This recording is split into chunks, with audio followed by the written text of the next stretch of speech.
Let's go. What do you got first for us? Throw it up. This one comes in from Drew.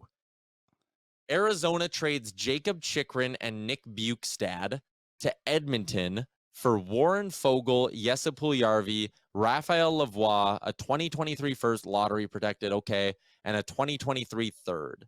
So right off the bat, you got to make sure the money works here.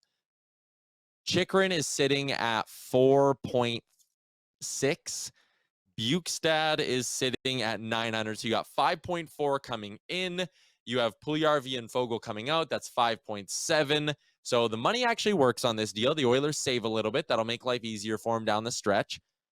The talk is that the Coyotes want 3 assets for Jacob Chychrun still. So in this deal, I think Foegele is not much of an asset. He's a cap dump. Puljujarvi is a small asset. Raphael Lavoie, I mean, every organization in the NHL has 2 or 3 Raphael Lavoies. I don't think he has as much value as some Oilers fans like to think. So now you're looking at a 2023 first and a 2023 third. That's not even enough to get you Chychrun. This package you've thrown together here, that just flat out does not get you Jacob Chychrun. Never mind Nick Bjugstad, who I could see him going for a third or fourth all on his own. So this one, Liam, I'm going to give a grade of D.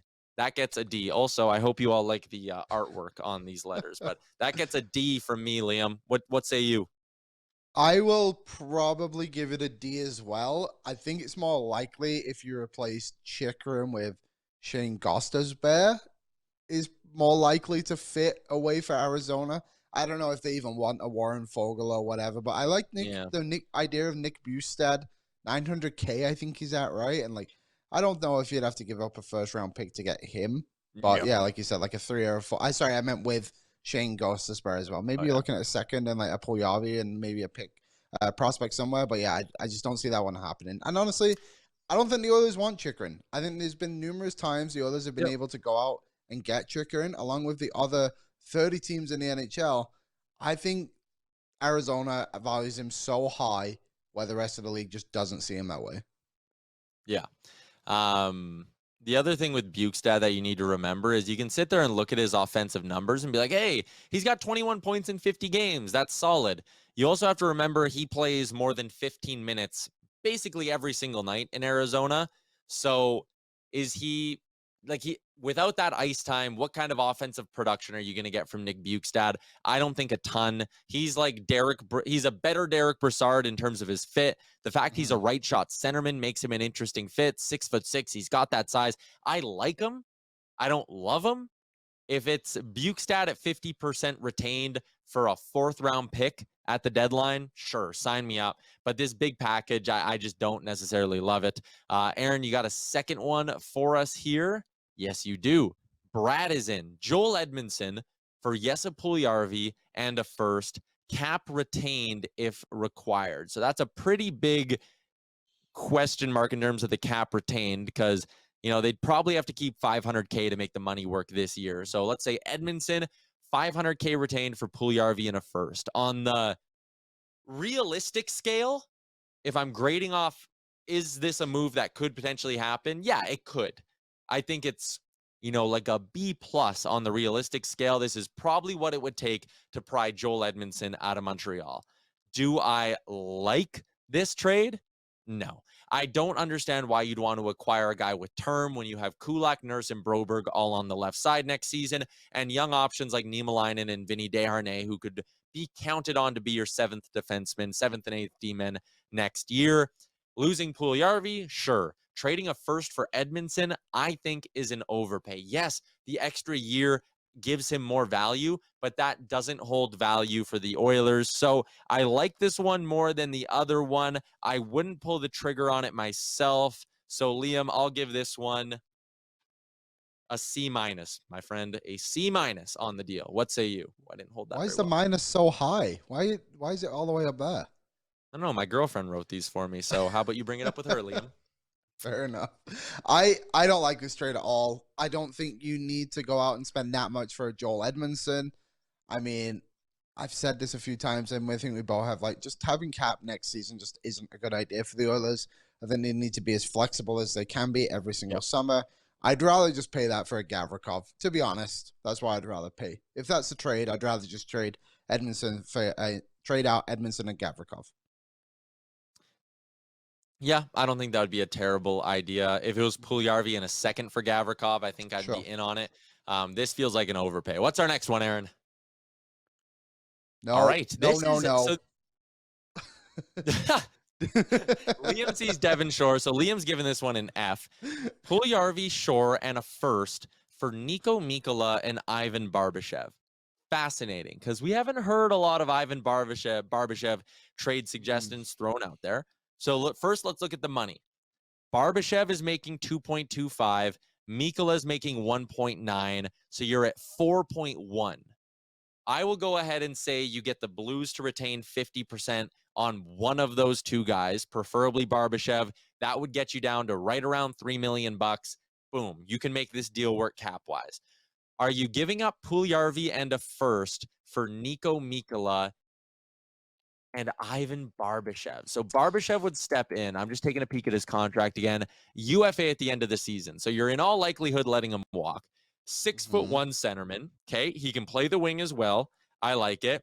Decent numbers, 9 goals, 15 assists in 51 games. And, he's been playing a lot as of late. He gets a decent amount of ice time in St. Louis.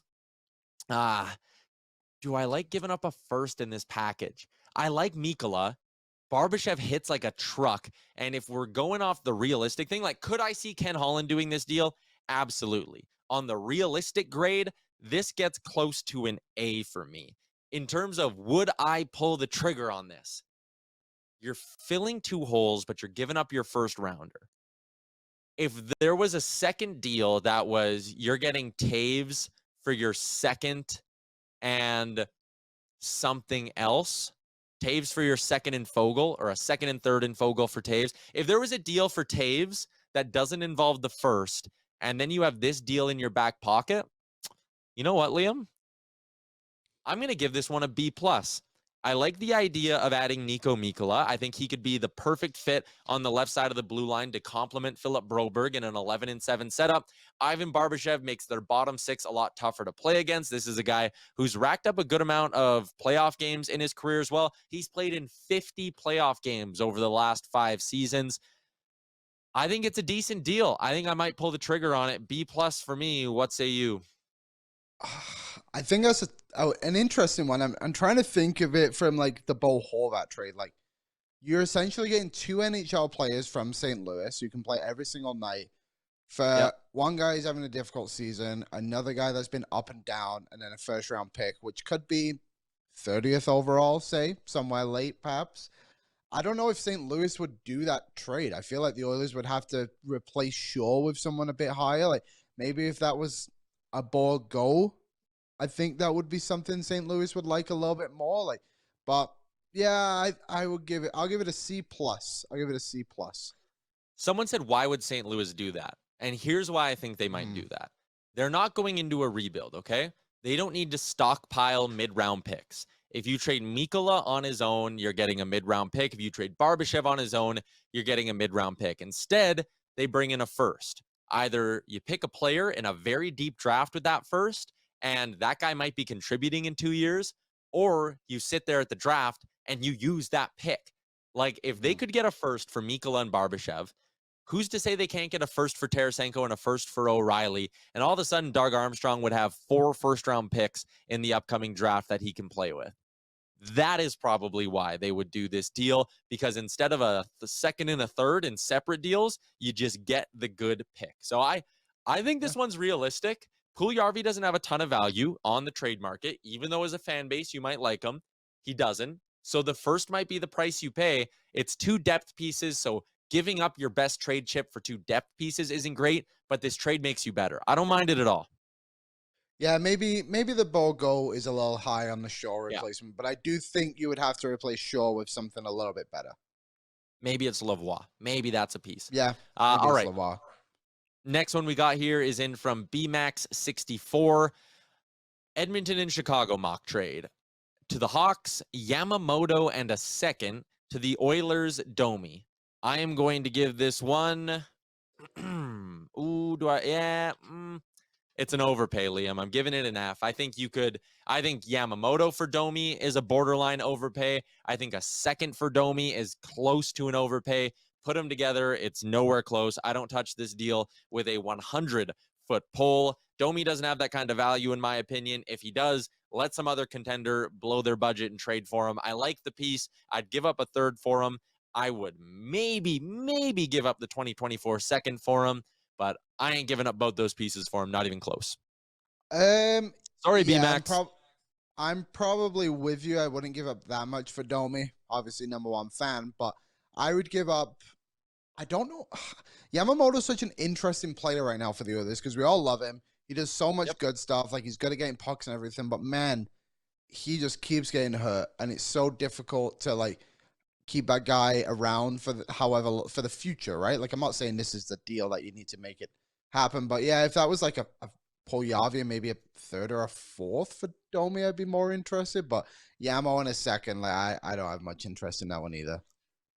Yeah, Puljujarvi in a third would be more interesting because then the money works. You're giving up a lesser asset. I would do that. Wouldn't do that. Sorry, BMax, buddy. I know you're listening. I know you're in the chat. Oh, you just sent the little crying face. I don't mean to hurt your feelings. I'm just here to give my take. Warren has our next one.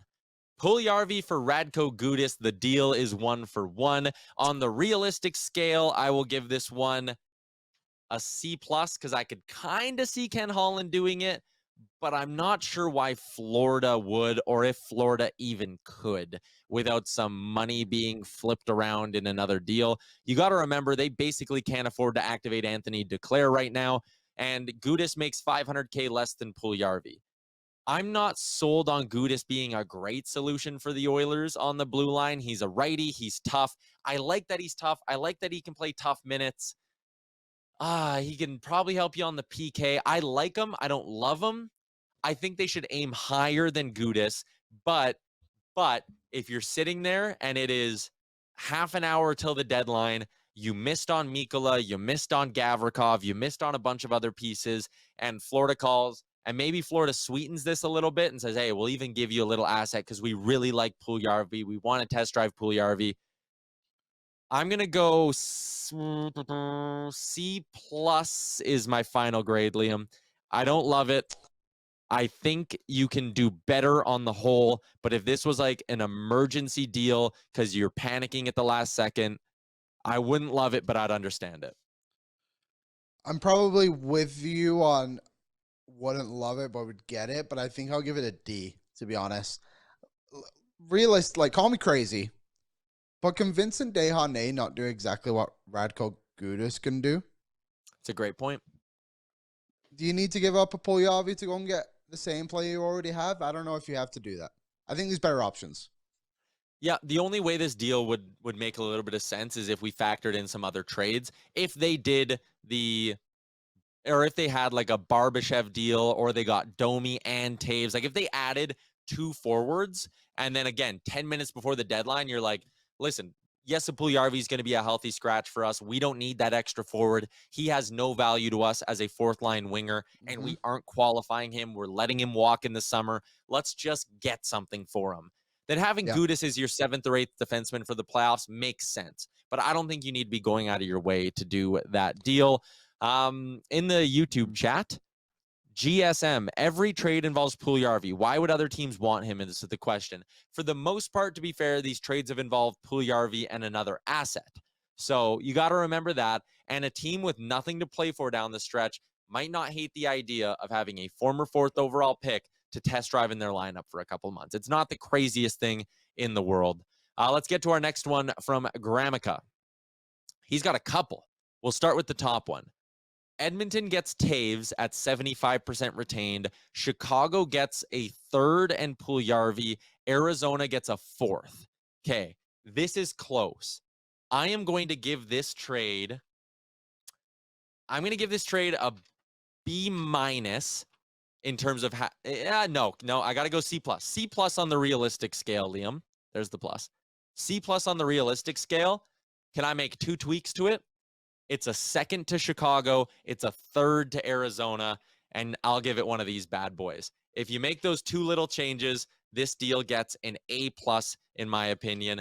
Toews at 75% retained. Arizona, you got to eat $2.5 million. That's prorated down the back half of the season. It's not a lot of money. Enjoy another third-round pick. We know you love him. Chicago, here's a second. Here's a guy you can throw into your lineup for the rest of the season that you can see what he can do with 20-plus minutes a night and a fresh start. I think this is a home run for everyone involved. Liam, what say you?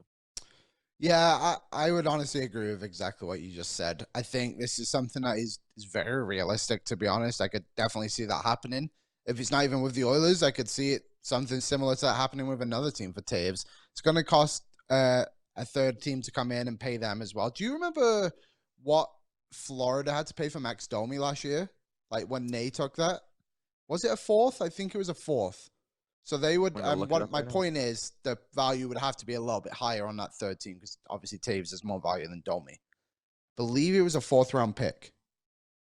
Yeah, so he was traded from Columbus to Florida for a sixth and Tyler Inamoto, and then he was flipped from Florida to Carolina for Igor Korshkev. So it was actually like a sixth rounder and some small prospects. It was nothing crazy. Interesting. So that I guess if you maybe take out the prospect, maybe. Pardon? Maybe you can keep that a fourth for the Arizona side. Yeah, maybe. Because I would say, that pick and the prospect probably values out a fourth rounder if you balance it a little bit. So, yeah, I like that trade. I would love to see the Oilers pull that one off and get Captain serious here. And the second one, because I know you're in the chat right now, and I really like both of these ideas. I think if you keep that a fourth to Arizona, you upgrade the Chicago pick to a second, that gives you a third. I think a third in Marcus Niemelainen might be what you need to get Luke Schenn. So I'll give you a C- on the Schenn just because I don't think it's super realistic. I think he goes for more than that, honestly. Like, I get it. He's a third pairing D-man, but that cap hit is so low. They are going to have bidders. We've heard that a team like Boston likes him. We've heard a ton of teams really, really like Luke Schenn. We've heard Tampa likes him. And with that cap hit, there's going to be a bidding war. I wouldn't be surprised if they get a second for Luke Schenn. I would love to see the Oilers get him for a third because I think he'd be a really good fit. So the value is just, it's a little bit not quite there, but both of these are really, really, really good ideas. So the Toews deal, make a quick change. It gets me an A+. This next one comes in from Calvin. And this is an idea. This is a name we haven't talked about a lot. Jacob Silfverberg out in Anaheim. Anaheim has a lot of picks this year, but, they're always looking for more. Silfverberg is $5.2 million for the next 2 seasons. He has a 12-team no-trade list he can submit. That's always something that can hurt you. 32 years old, decent veteran guy. He's had years where he scores a lot. This season is not one of those years. What's he at on the year? 5 goals in 49 games. He's shooting 5.7%. He should bounce back a little bit. He's had a couple of just miserable shooting percentage seasons. There's a part of me that says bad luck. There's another part of me that says guy who's lost a step, who's lost a bit of zip on his shot, just isn't quite what he used to be. I'm not touching him at all at that full cap hit. That one, it's just a non-starter. And if I'm going to get anyone from Anaheim, it's Adam Henrique. He'll cost you more. So I'll give Calvin's deal. You didn't specify money retained, so I'm going to give you a D. It's not that I hate Silfverberg. I hate his contract, and I think he's lost a step, so I'm not sure entirely how useful he'd be here in Edmonton. It's a decent name to keep in mind if you can get the Ducks to keep half of the contract, but even with that term, I'm a little bit nervous about it. So I give that one a D. What about you, Liam? I think we're a year ahead on Silfverberg. I don't think teams are going to really want him this year. Like you said, I don't hate the idea of him. He's an experienced NHL player. He's played in Canada before, right? He was on the Sens when they went to where did they go? The Eastern Conference Final. So he's been around the markets in Canada and kind of understands the pressure, I guess. But I think next season, Silfverberg is a name we'll see pop up more. So I'd probably put this one as like a D-2, to be honest. It's too much for a guy who isn't producing. Next one comes in from Cord. We're going to speed it up a little bit here, I think. Klingberg at $2 million retained for JP Fogle, a third, a conditional first if Edmonton makes the Western Final, and Lavoie. I'm just going to step right up here. Sorry, Cord. Don't know if you're listening, but it's getting one of these. John Klingberg is tall Tyson Barrie. He's a right shot who specializes on the power play. They have Barrie, they have Bouchard. They do not need John Klingberg. They don't need John Klingberg at $5 million. They don't need to potentially give up a first. They don't need to lock up their first and be unable to move it in any other deadline deal. Lavoie and a third on top of that. I'm just not there at all on John Klingberg. He gets an F. I don't want the Oilers to touch him at all. No Klingberg. Isn't this just the first trade we looked at? But it was Chychrun and the other, what's Bukestad? Yeah, This was almost. exactly the same, right? Or pretty similar. Yeah, I would not do this one either. I think that's giving up a lot for a player that they basically signed him to trade him, right? So you're just playing into their game a little bit. I wouldn't do it. If the value is lower, I think I might take a shot on a Klingberg. I don't think it makes you any worse. So it depends what the others want. If they want to go out and score 10 goals a game, then maybe Klingberg's the guy. But if they also want to allow 9, then Klingberg's also the guy. Just an Oilers fan. Puljujarvi, a first, and a prospect not on the NHL roster for Ryan O'Reilly. I'm in. Sure. Sign me up. Sign me up. This deal gets a big ol' A+ from me. I love it. I think this is really close to the Horvat deal, but a little bit less when you consider Puljujarvi maybe slightly less productive than Anthony Beauvillier has been, but still, I think they're probably pretty close. The first, sure, I'm parting ways with it if I get 3 months of Ryan O'Reilly, and as long as the prospect is like Raphael Lavoie, Marcus Niemelainen, someone along those lines, not a B+ or A-level prospect, I'm doing this deal 7 days out of 7, all day, every day. Give it to me, give it to me, give it to me. Liam, what do you like? Yeah, I mean, it makes sense. I mean, why wouldn't you want a Ryan O'Reilly kind of player? The money's there with Puljujarvi, first round pick, and then, yeah, whatever the prospect may be, if it is similar to what the Islanders got, maybe it is a Schaefer. I think I would probably give up a Schaefer for Ryan O'Reilly, to be honest. The first and Schaefer seems like a lot to me for just a straight up rental. So I don't know if I would necessarily go that far. But another thing to remember is you would need the Blues to keep half of O'Reilly. He's at $7.5 million. The other thing is Ryan O'Reilly's not healthy right now. So I think it's important to remember that could hurt his trade value. So if you get him at 50% retained, it's $3.75 million. So you do Puljujarvi, you do the first, you throw in a prospect. Maybe you throw in something else and you find a way to get Mikkola in this deal at 50% retained and you put in Fogle. Like, I think the Oilers and Blues make a ton of sense. They've made a deal together already this season in the Kostin for Samurikov thing. So I love that O'Reilly deal. I like the idea of him. I'd be all in on something like that. Everything Maine says depends on the prospect, not a former first, and we're good. And yeah, that's pretty much where I'm at here. B- to C. Yeah, any B-, B-level prospect. Keep into that range, and you got yourself a deal with that one, or maybe you bring in a third-party broker and find a way to make that work as well. So there you go. Those are all the submitted trades. I can wrap up all of my little letter grade things here.